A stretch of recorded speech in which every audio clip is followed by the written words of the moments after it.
Hi guys, Dave Pinson here. So today I want to talk about doing good, doing good in this world. We're not going to call it duty. We're not going to call it discipline or obedience. We're just going to call it doing good. People won't watch videos if anything. I find out anything that has discipline or pain or suffering or the things Jesus talked about. They don't want to hear that. They just want to hear God's good all the time, or things are really bad right now, or not that He doesn't love all those people. But I was reading Charles Finney again. By the way, Charles Finney is amazing. Um, I see certain people from certain types of churches that criticize him because he believed in free will. I found out. I'm learning words. I'm not a scholar, but I'm learning scholar words. Pelagianism. It's a fact. It's one of those words that I use the word dispensationalism all the time. A lot of people don't know what Pelagianism means. It just means free will. But apparently that's an evil thing because you take it anyway. There's a whole thing about that, right? But if you look at a person's life, you will know them by their fruits. Look at their life, not just the words they said. Because we judge people by the words they said, or even by their sermons. I know some people give great sermons, but maybe their lives are not. Maybe you know people like that. They sound really great, but on the personal level, I've known pastors that were really good Bible teachers, but when you had some help, you needed some help, they were not. They did not have that kind, pastoring, loving heart. They were like right. So anyway, Finney, people hate him. I love him. Here's what he did. Well, when he went in, here's what he did that people don't realize. People say, well, there's no altar call, and only God can call people. You can't just show up and say, let's come, like Billy Graham. You can't just show up in 45 minutes, everybody's ready to be saved. And I agree with that. I agree with that 100%. Billy Graham said less than 5% of those people are probably walking with Christ, right? Because there's the Finney way is a better way. But yet, there's people at those Billy Graham crusades that God has been working on for years, and friends and family and things they've heard and read and things that they're ready. And so you don't know God's plan. You don't know how it worked, right? But Finney, when he the Rochester revival is the best one. That thousands and thousands of people got saved. But when he went there, he didn't do that. He didn't just say, "Oh, here's a sermon, let's go." He was there for months, and he would get a group of people, and he would preach to them until he felt an inkling from the Lord. He could see that they were ready. He could see their faces that they were starting to get on the hot seat, what they call it. In other words, man, this I need Jesus, but I don't know what. And so at that moment, then he would say, "Yeah, you ready? Let's go be a disciple. Here's what it means." Right? And then he would stay, and then he went back. Later on, they went back and they found, unlike Billy Graham, 90-some% of those people were still walking with the Lord. They still named the, oh, yeah, they didn't get saved the right way because they chose. It's like, no, brother, God chose them and then they agreed. You know, Gosh, people, the darkness of people's hearts of doctrinal stuff where they want to just flush these great people who live their life for others and just flush them down the toilet because you don't agree with this and that. Stop it. But then he says, here's one thing you should teach new converts. You can teach them that they should do good, and you could teach them that they can do more good, and not just what's required. In other words, they may feel like, well, as long as I tithe, or, I don't believe in the tithe, but as long as I give to the Lord of my fruits of my labor, and as long as I attend church, and as long as I do my best to live a godly life and say my prayers and read my Bible, then everything's good. And he says, it's not just doing that. It's doing the good that God puts in front of you.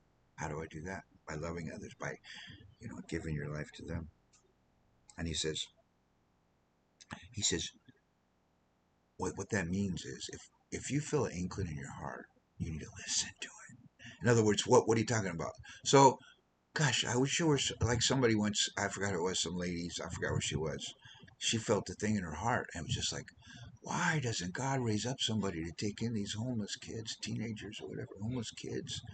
We have homeless children all over the world, by the way, millions, and especially in South America and Asia that don't have that are orphans. We have millions of them, right?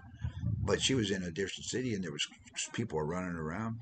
These feral children, urchin children running around doing horrible things happening to them, crushed spirits. And so the Lord spoke to her and says, "Yep, somebody should do something. You're the one." So if you feel like you can do some good in this life and God's called you to do some good, then you need to teach people that are new Christians or people that are Christians that you should do it. Well, it might cost me something. Yeah, it might cost you something. Jesus said, count the cost. Oh, come follow me. Oh, I can't, Lord. I have to go take care of my father. I have to go bury I have things, I have obligations. He said, well, then you can't follow me. What do you mean? Shouldn't I take care of my obligations? So what he was saying was this, and you weren't there in that moment. I wasn't there in that moment. We don't know that man's heart. Jesus knew his heart. He knew his heart. He knew that this was just an excuse. You know, he said, I guess this could be that video. I wrote down in my video notes things I want to post about. I'll follow you, Jesus, but you know, I really believe that someday I'll follow you, but first this, I'll follow you, Jesus, but it's a lie. It's for the pit of hell. It's worse. It's like I'm reading Ecclesiastes. It says it's better not to vow than to vow. Don't do it. Don't just say that. It's like the two sons. Go work the fields. I'm not going. I'll go, Father. So the one who says I'll go, Father, doesn't go. The one who says I'm not going, I guess I better go. I could better honor my father and go do the work. Right. So that's what it's all about. It's all about giving for others, doing good things. Um, and just one more thing. I'll close with this. I guess this will be short.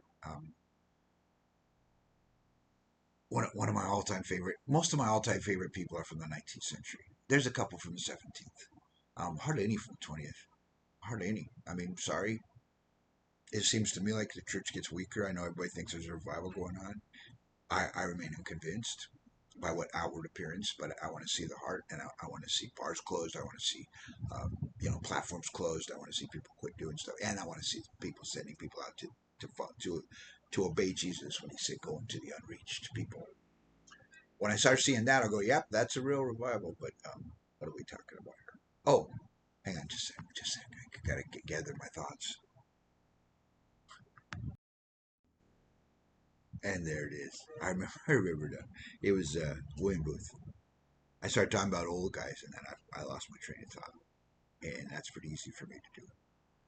But then it comes back. So William Booth is my amazing person. Him and his wife, Catherine. Amazing life, amazing person. Until they became a social construct, and now I don't. Salvation Army barely got Jesus in it now. To be honest with you, they still good works are good works. That's fine, but they've become more less concerned about the person's soul, more concerned about his stomach. I'll say it that way. But man, he was all about going into the worst and worst of places. And they used to have two coats. They used to wear a coat when they went out to bring people to Christ and preach, because people would throw tomatoes, rocks, poop, urine. People throw all kinds of stuff on. So they had a coat they wore. They wore it. It got all nasty.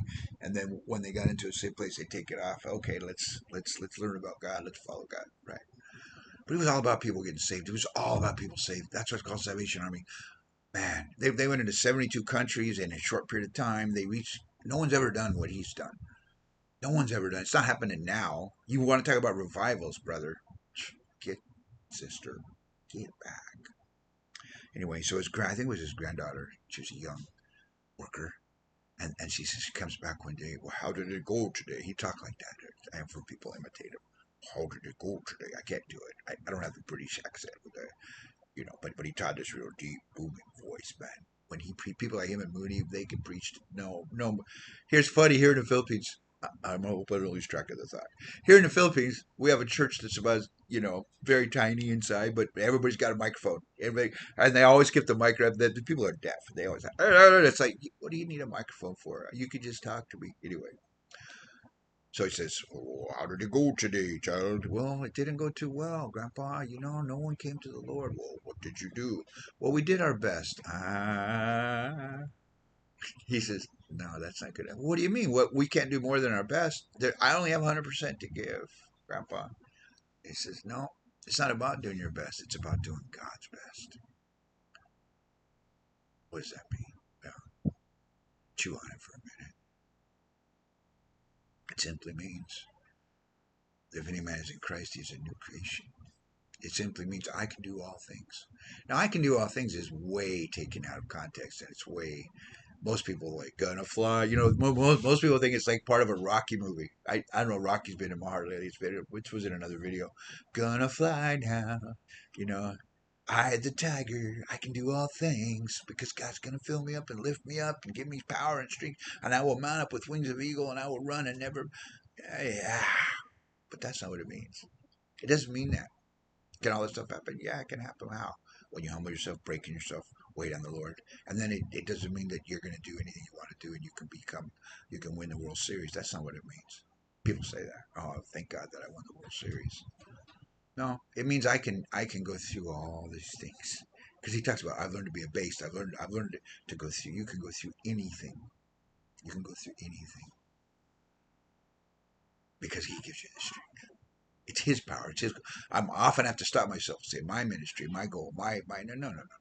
Your goal, your ministry, your life. The goal of the missionary is not success and da da da da. The goal of the missionary is to do his will and to be with him. That's our goal. God bless you guys. That's all for now.